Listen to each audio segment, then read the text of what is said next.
বিপ্লব সকল জুলুম, অত্যাচার আর নির্যাতনের বিরুদ্ধে।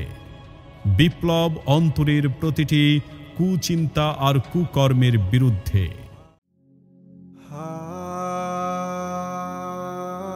বাংলাদেশের অন্যতম বিশ্বাসী কবি, শক্তিমান লেখক আসাদ বিন হাফিজ আর আমাদের মাঝে নেই।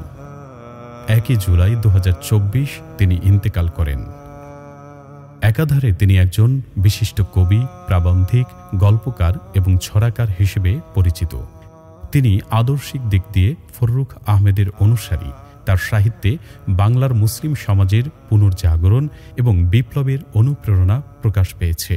আধুনিক বাংলা সাহিত্যের ইতিহাসে সৃজনশীলতার পাশাপাশি তিনি সাহিত্যে ইসলামী দৃষ্টিভঙ্গির ব্যবহারেও অত্যন্ত গুরুত্বপূর্ণ ভূমিকা পালন করেছেন।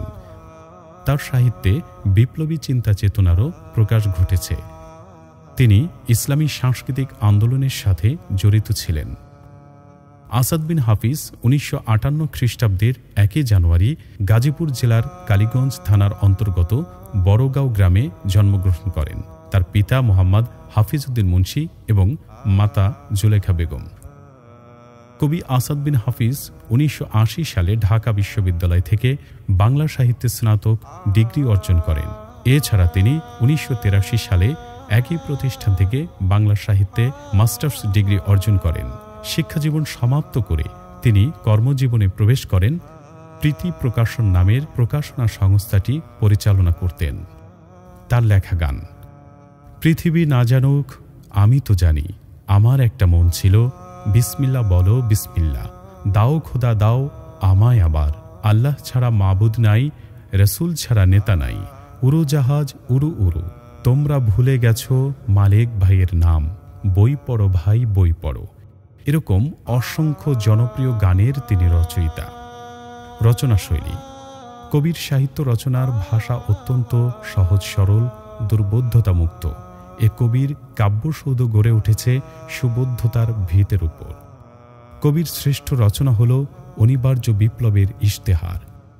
এই গ্রন্থের কবিতা অনিবার্য বিপ্লবের ইশতেহার কবিতাটি সমগ্র বাংলা সাহিত্যের মধ্যে একটি অন্যতম সেরা কবিতা। তিনি যে সমাজের স্বপ্ন দেখতেন তার অসাধারণ এক কাব্যিক রূপ দিয়েছেন এই কবিতায়, যা বাংলা সাহিত্যে আর কোনো কবির কলমে এরকমভাবে ফুটে ওঠেনি। এ কবিতার কয়েকটি চরণ আমি আপনাদেরকে আরেকটি অনিবার্য বিপ্লবের জন্য প্রস্তুতি নেয়ার কথা বলছি, যে বিপ্লবে প্রতিটি নাগরিকের জীবন হয় এক একজন যোদ্ধার জীবন। প্রাপ্তবয়স্ক প্রতিটি মানুষ হয় এক একজন আমূল বিপ্লবী। প্রতিটি যুবক নারীর বাহুর পরিবর্তে স্বপ্ন দেখে উত্তপ্ত মেশিন গানের, আর রমণীরা সুগন্ধি রুমালের পরিবর্তে পুরুষের হাতে তুলে দেয় বুলেট গ্রেনেড। উপরোক্ত চরণগুলোতে কবির সাহিত্যিক দোতনা প্রকাশ পেয়েছে, আবার কবির আদর্শের বিপ্লবের ব্যঞ্জনা ধ্বনিত হয়েছে নিম্নোক্ত চরণগুলোতে। আমি আমার জনগণকে আসন্ন সেই বিপ্লবে ঝাঁপিয়ে পড়ার জন্য উদাত্ত আহ্বান জানাচ্ছি।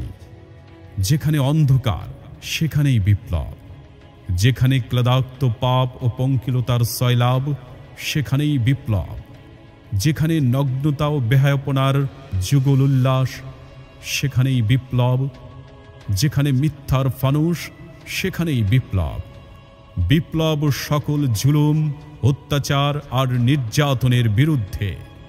বিপ্লব অন্তরের প্রতিটি কুচিন্তা আর কুকর্মের বিরুদ্ধে। কবির সাহিত্যকর্ম: কবিতা, গল্প, প্রবন্ধ, শিশু সাহিত্য, গবেষণা, সম্পাদনা ইত্যাদি সাহিত্যের সব শাখাতেই কবি আসাদ বিন হাফিজ রেখেছেন তার অসামান্য প্রতিভার স্বাক্ষর। তিনি প্রায় 81টি গ্রন্থ প্রকাশ করেছেন। কাব্যগ্রন্থ: কি দেখো দাঁড়িয়ে, একা সুহাসিনী ভোর, অনিবার্য বিপ্লবের ইশতেহার। শিশুতোষ গ্রন্থ: হরফ নিয়ে ছড়া, আলোর হাসি ফুলের গান, কুক্কো রুকো, ইয়াগো মিয়াগো, আল্লাহ মহান, কারবালার কাহিনী। অনুবাদ গ্রন্থ: নাতিয়াতুন নবী, ছড়া, রাজনীতির ধুমধাম, হীরালালের ছড়া।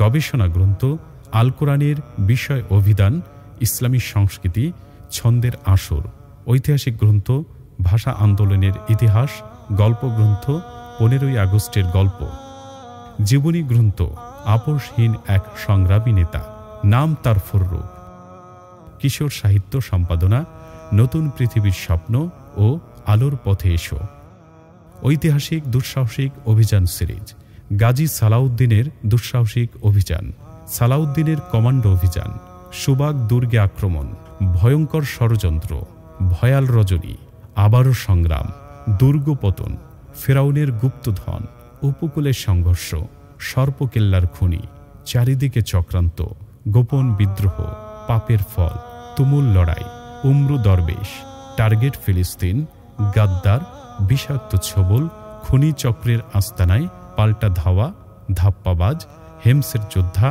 ইহুদি কন্যা, সামনে বৈরুত, দুর্গম পাহাড়, রক্তাক্ত মরুভূমি, ছোট বেগম, রক্তস্রোত, যাযাবর কন্যা এবং মহাসমর। পুরস্কার: কবি আসাদ বিন হাফিজ তার বর্ণাঢ্য কর্ম ও সাহিত্যের স্বীকৃতিস্বরূপ অনেক পুরস্কার ও সম্মাননা পেয়েছেন। কলম সেনা পুরস্কার 1994, কোয়ান্টাম ফাউন্ডেশন MU আহমেদ পুরস্কার 1997, বাংলাদেশ সাহিত্য সংস্কৃতি সংসদ পুরস্কার 1997, ছড়ার ডাক পদক ও সম্মাননা 2004, মেলোডি শিল্পগোষ্ঠী পদক 2004, কিশোর কণ্ঠ সাহিত্য পুরস্কার 2004 এবং গাজীপুর সংস্কৃতি পরিষদ কৃতি সংবর্ধনা 2004। বিশ্বাসী এই কবিকে আল্লাহ জান্নাতে ভালো রাখুন, আমিন।